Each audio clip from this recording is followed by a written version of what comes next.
Hello, everyone. My name is Jessica Dreyer, and my presentation is on Legionella pneumophila, which causes Legionnaire's disease. So, for those of you who don't already know, Legionnaire's disease is a serious pneumonia caused by the bacterium Legionella pneumophila. Typically, it's associated with contaminated water sources like cooling towers, hot tubs, AC systems, and stuff like that. It is a public health concern, especially if there are contaminated AC systems or something in hospitals or public settings. And it's also classified as a mesophile, so it thrives best in moderate temperatures. So a little bit of an overview. It is a gram-stain bacterium that primarily thrives in aquatic environments, like I just said. But this also includes man-made lakes and water systems. It does have the rod-shaped morphology. So it has a unique metabolic requirement that enable the bacteria to survive and proliferate in warm waters. And it can become a public health concern when aerosoled and inhaled. I don't know if I have a better picture before this of that rod shape. I think I had one right here on the first one here. This rod shape, so that's a little bit better of a picture there. So let me fast forward back to my slide. Okay, so the portal of entry is typically inhaled in the human body through the respiratory system.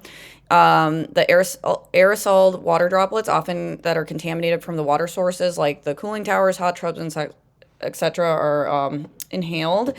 And to prevent this, that kind of thing would require like, monitoring and maintaining of the water system quality. So after it's inhaled, the symptoms typically begin 2 to 14 days after exposure, which include typically a cough, shortness of breath, fever, muscle aches, headaches. It can also present gastrointestinal symptoms like diarrhea, which can complicate a diagnosis.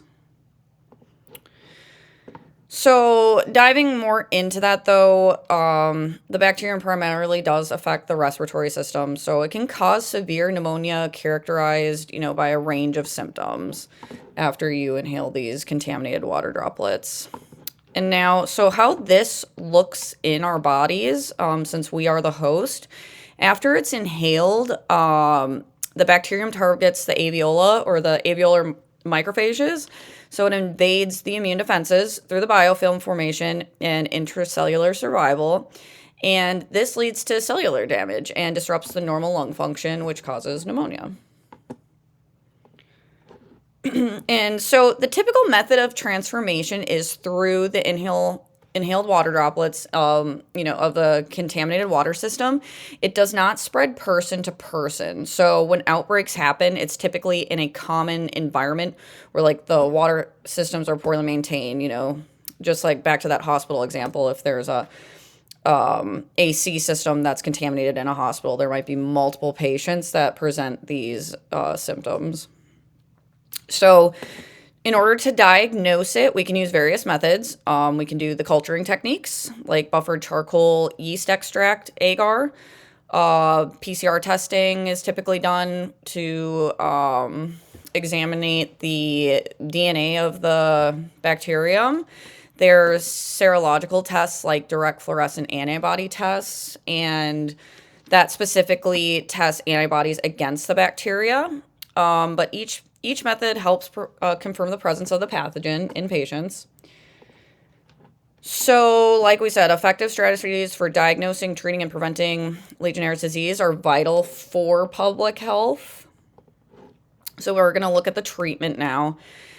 So the primary treatment for Legionnaire's disease is antibody therapy, with azithromycin or levofloxacin being most effective. And the early detection and treatment are crucial because this spreads pretty rapidly and leads to severe pneumonia, possibly even death if not addressed promptly, especially in the elderly. This is going to be a huge concern. So preventive measures are taken seriously. They focus primarily on controlling the bacterium in water systems. They measure regular maintenance of water systems, implementation of like hyperchlorination, and routine testing for the presence of bacteria, especially in high-risk environments like hospitals and hotels, etc. So now, if we're going to look at geographic regions where the disease is prevalent, there's not specifically necessarily a geographic region. It's going to be more environments that have contaminated systems. So, a hospital or something like that. It's not necessarily specific to a geographic area. And these are considered notifiable infectious diseases according to the CDC. So, for recent statistics, there were reported cases in the United States. There was a peak in 2018, and cases, of course, dropped during the COVID pandemic. Most likely, they were not being reported as such. If there were outbreaks, it's most likely they were being reported as COVID versus something like this. So, the data just shows that there was a drop during COVID, but then after the COVID initial outbreak, it did start increasing again in 2021, as you can see here at the end of the graph. So, yeah, just continuing on with the epidemiology and prevalence. Like I said, it is a notifiable infectious disease. And there has been increases in the recent years, particularly in healthcare settings. There was a notable peak, like we stated, in 2019. So this basically just highlights the importance of surveillance and control measures. Now, if you look at it historically, this disease, Legionnaire's disease, was actually identified in 76 after an outbreak at a convention in Philadelphia, which happened to be at a American Legion. So, therefore, they named it Legionnaire's disease. Many people experience these pneumonia-like symptoms after the convention. So, there has been subsequent outbreaks that have occurred, particularly in healthcare. So, yeah, it is an ongoing public health concern.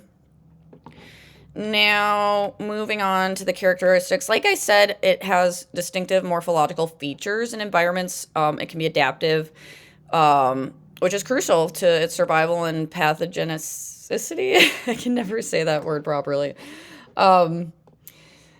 So, like I showed you at the beginning, it is that rod-shaped bacillus that typically exists in single cells. It occasionally forms chains, but the unique morphology assists in that colonization and virulence in the host environments. So now I'm going to move on. These are going to be just some interesting facts. I tried to include some of the things we went over during the semester that I found interesting that I would like to just kind of re-go over. So one thing is it's a gram stain, or it shows a weak gram stain due to the lipopolysaccharide outer membrane, and it hampers the retention of the crystal violet stain, so it leads to that pink counterstain appearance.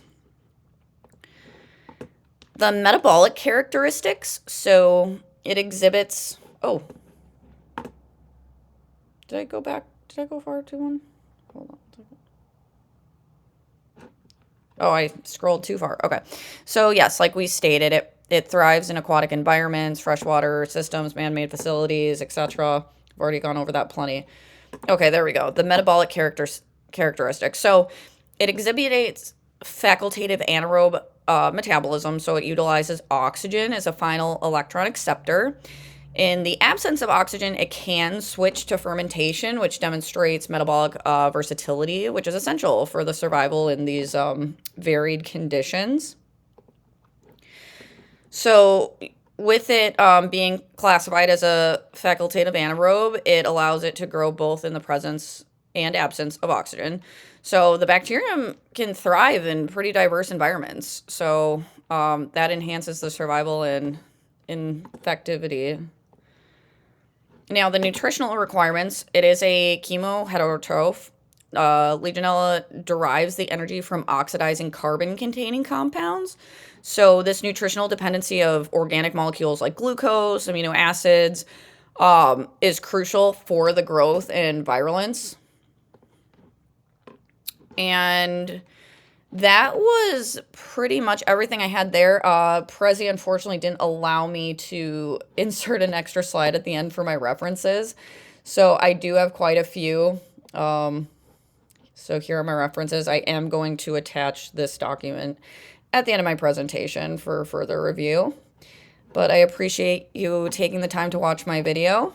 And it was a pleasure working with you as a class this semester. Thank you.